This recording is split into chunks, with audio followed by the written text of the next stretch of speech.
That's what I'm thinking. It's gonna happen. Well, maybe there's enough room. I think you're gonna slide right off this edge. This edge right here? Yep, and it's gonna scrape, and you're probably not gonna be able to get out of it. Yeah, because look at that tree root. Let me bring it up just a little bit closer and evaluate it again. After this, it looks... I'm staying out here. We're gonna get you. I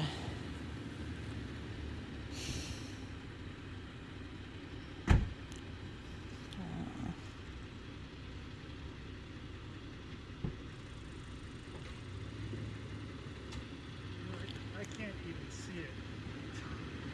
I know.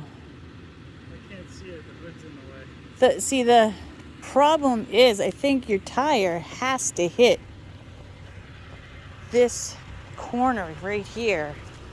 I don't think there's any way around that. That's you're not gonna be able to see. Oh, is that how? Maybe that's how it's done. They come up here. Well, you can see the tire tracks, right?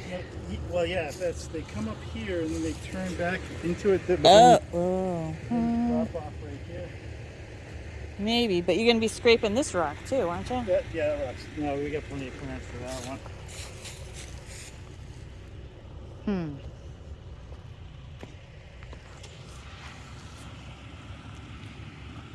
Because I'm looking around like, where can I find some rocks that I could just fill this whole thing in?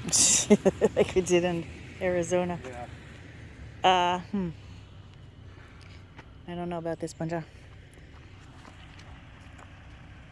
Realistically, I probably have the clearance just to straddle that.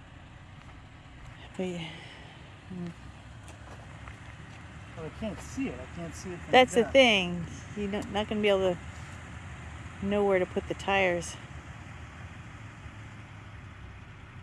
All right, I think we're turning around. Okay. If the truck were 10 years older, I'd be like, let's give it a shot. Yeah. Other people have scraped over this. Oh, too. yeah. Other people have scraped over this a lot. Yep. There's probably that trailer, I think. All right. If I had the off-roading equipment that I wanted to buy, then I'd probably just do it. Yeah. All right. I'll turn around back there. Sounds good.